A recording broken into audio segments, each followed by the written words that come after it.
प्रभुत्व संपन्न समाजवादी पंथ निरपेक्ष लोकतांत्रिक गणराज बनाने के लिए उसके समस्त नागरिकों को सामाजिक आर्थिक और राजनीति न्याय विचार अभिव्यक्ति विश्वास धर्म और उपासना की स्वतंत्रता प्रतिष्ठा और अवसर की समता प्रदान करने के लिए उन सब में व्यक्ति की गरिमा और राष्ट्र की एकता और अखंडता सुनिश्चित करने वाली बंधुत्व बढ़ाने के लिए दृढ़ संकल्प होकर अपनी संविधान सभा में आज तारीख 26 नवंबर 1949 ईसाई मिति मार्गशीर्ष शुक्ल सप्तमी संवत 2006 विक्रमी को एतव द्वारा इस संविधान को अंगीकृत अधिनियमित और आत्म अर्पित करते हैं।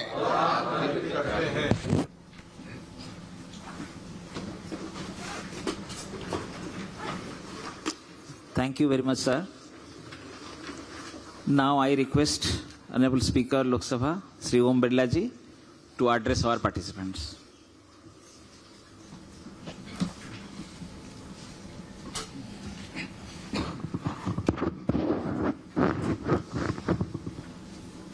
राजस्व सेवा के जैसी महत्वपूर्ण सेवा के प्रशिक्षित अधिकारी जो आज संसद में प्रशिक्षण प्राप्त करने आए हैं, मैं उन सब का संसद के परिसर में हार्दिक स्वागत करता हूं, अभिनंदन करता हूं। आपके प्रधान महानिदेशक गे गोगोडिन पानामई,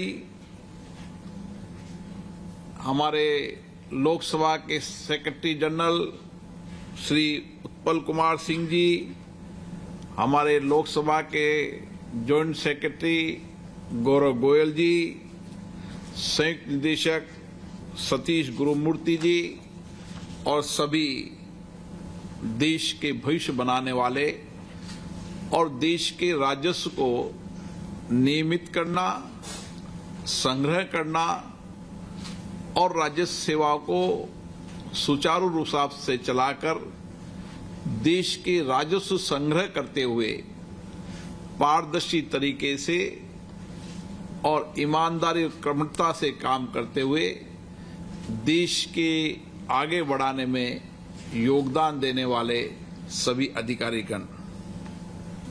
हम सब जानते हैं भारत में रेवेन्यू टैक्सेज की दो व्यवस्था है, एक डायरेक्ट टैक्सेज, एक इनडायरेक्ट टैक्सेज।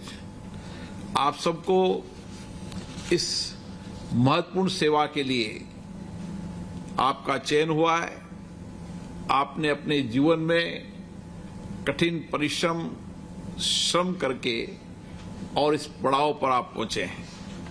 इस पड़ाव पर पहुंचने के लिए आपने जीवन के महत्वपूर्ण क्षणों को, दिनों को अध्ययन, अध्यापन, प्रशिक्षण और उसके साथ जीवन को नए मुकाम पर पहुंचाने के लिए कैरियर की शुरुआत है।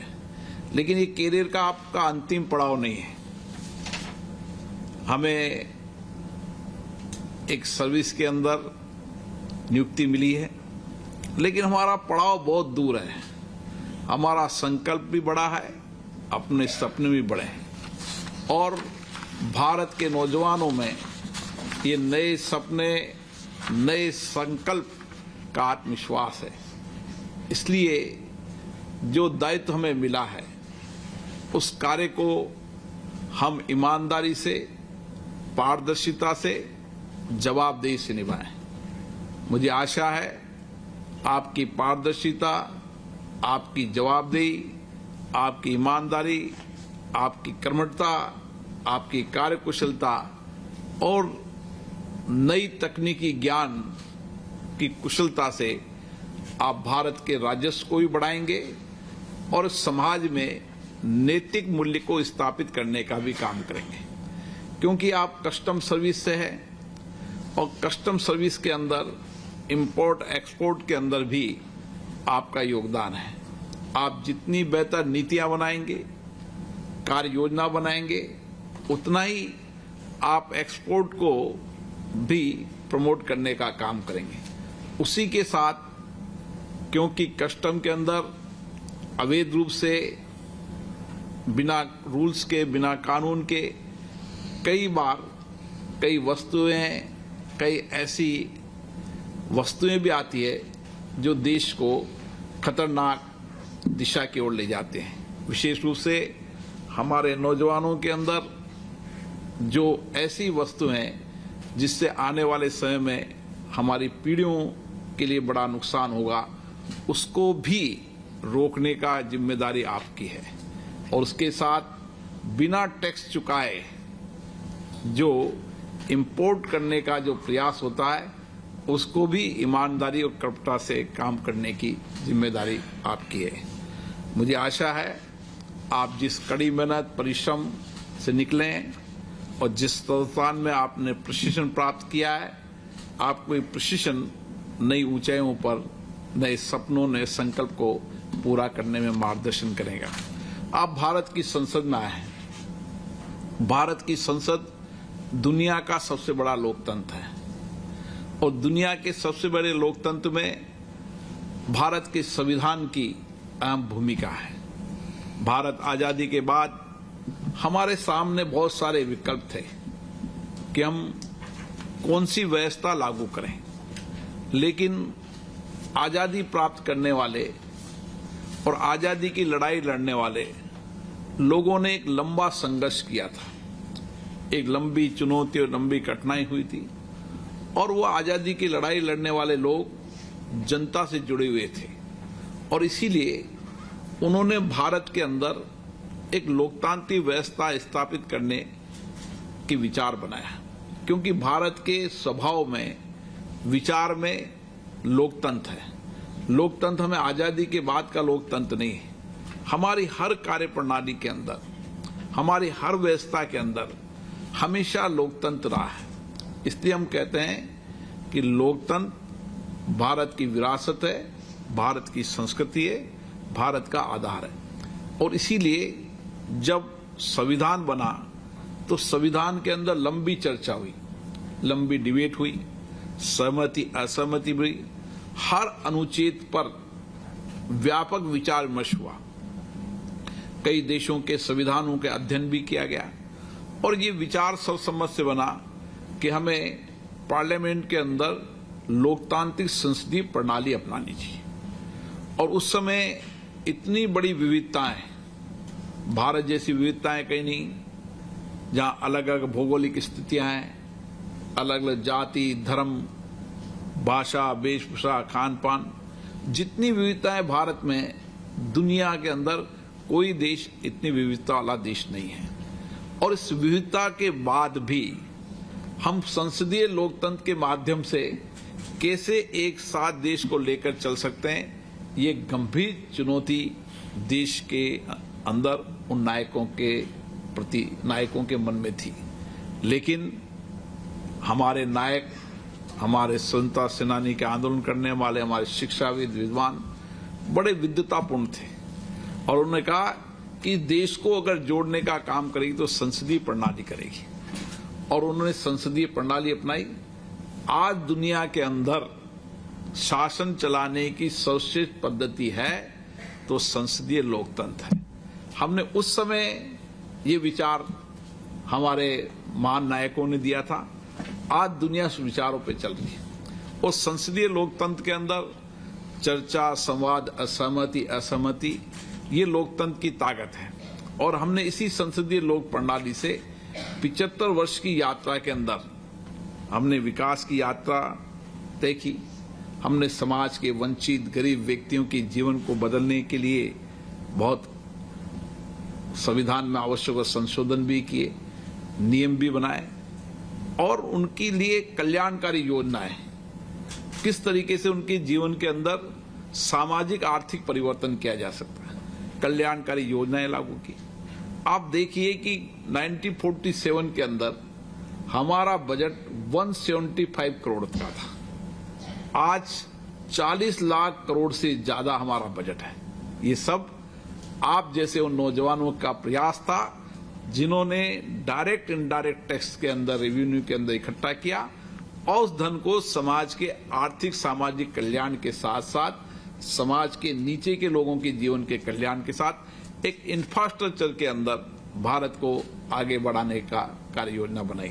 संसद में इसी तरीके से समय समय पर डायरेक्ट टैक्सेज, इनडायरेक्ट टैक्सेज के अंदर संविधान में संशोधन भी किए, आवश्यकता अनुसार नीतियों में परिवर्तन भी किए, कानून में परिवर्तन भी किए और मुझे लगता है कि आज दुनिया के अंदर भारत की टैक्स प्रणाली सर्वश्रेष्ठ टैक्स प्रणाली है, जहां पारदर्शिता है, जहां कानून का शासन की जब बात करते हैं, जहां रोड टैक्सेज के अंदर परिवर्तन नहीं होता, टैक्सेज की पॉलिसी है, चाहे डायरेक्ट टैक्सेज की हो चाहे इनडायरेक्ट टैक्सेज की हो।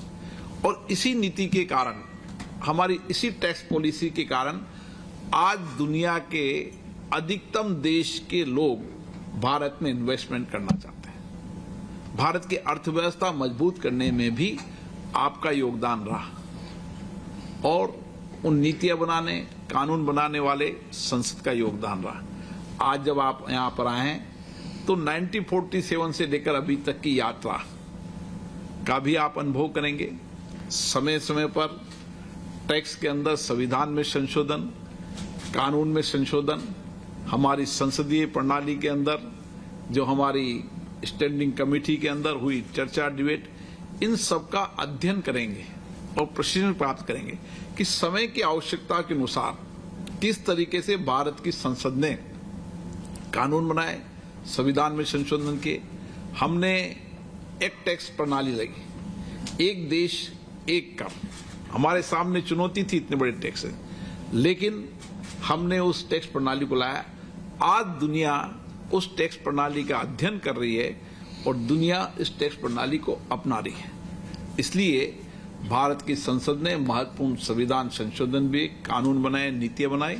मैं सोचता हूं कि आप जब संसद में आए हैं तो निश्चित रूप से आज संसद भवन के अंदर इन सब डिबेट चर्चाओं को देखेंगे और संसद भवन की लाइव प्रश्नकाल को भी आप देखेंगे, प्रश्नकाल की डिबेट के बाद डिबेट को देखेंगे और मुझे आशा है कि लगातार आप संसद के अंदर संविधान संशोधन, नीतियां, कानून और संसदीय समितियों की डिबेटों का अध्ययन करें ताकि आपकी कार्यप्रणाली में और कुशलता आएगी, आप और बेहतर सर्वश्रेष्ठ काम करते हुए देश में ईमानदारी, कर्मठता के साथ रेवेन्यू के अंदर भी राजस्व बढ़ाएंगे और देश में पारदर्शी सिस्टम लाने के अंदर भी आपका योगदान होगा।